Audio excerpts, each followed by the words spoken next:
পঞ্চগড়ের বাংলা বান্ধা স্থলবন্দরের রেকর্ড রাজস্ব আদায় হয়েছে। গেল অর্থ বছরে যার পরিমাণ ছিল প্রায় 425 কোটি টাকা, যা আগের বছরের তুলনায় 2.5 গুণ বেশি। এদিকে বন্দরের সেবার মান আরও উন্নত করার দাবি জানিয়েছেন ব্যবসায়ীরা। ভারত, নেপাল ও ভুটানের সঙ্গে বাংলাদেশকে যুক্ত করেছে পঞ্চগড়ের বাংলা বান্ধা স্থলবন্দর। এই বাণিজ্য পথ দিয়ে আমদানি করা পণ্যের 95%ই পাথর। গেল অর্থ বছরে বন্দরটি রেকর্ড রাজস্ব আদায় করেছে। গেল 5 বছরের বিশ্লেষণে দেখা যায় 2021-22 অর্থ বছরে রাজস্ব আদায় ছিল 41 কোটি টাকার বেশি, যা গেল অর্থ বছরে ছাড়িয়ে গেছে 424 কোটি টাকা। 24-25 অর্থ বছরের তুলনায় 25-26 অর্থ বছরের রপ্তানি প্রায় 60% বেশি বৃদ্ধি পেয়েছে।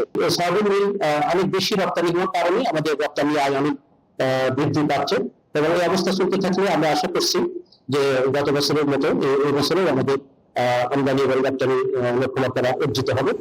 এই বন্দরটি পাথর আমদানি নির্ভর হলেও এবার নেপালের পাট, সুতলি ও সয়ামিল সহ 10 থেকে 12টি পণ্য এবং ভারতের ঝুট কাপড় সহ 7 থেকে 8টি পণ্যের রপ্তানি ব্যাপকভাবে বেড়েছে। পাশাপাশি ভারত থেকে পাথর ও চা কারখানার মালামাল আমদানি বেড়ে যাওয়ার কারণে রাজস্ব বেড়েছে।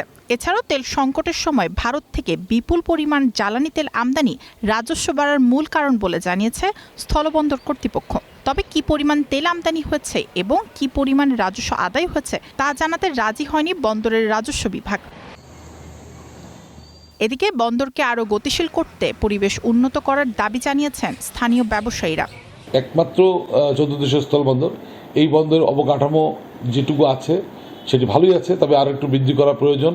বন্দরের যদি ব্যবসায়ীদের জন্য ব্যবসায়িক পরিবেশ ভালোভাবে আরো তৈরি করা যায়, অনুকূল পরিবেশ তৈরি করা যায়, এই রাজস্ব আয় অনেকটা আরো বৃদ্ধি পাবে।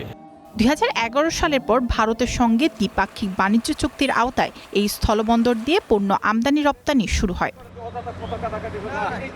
Desk report, star news.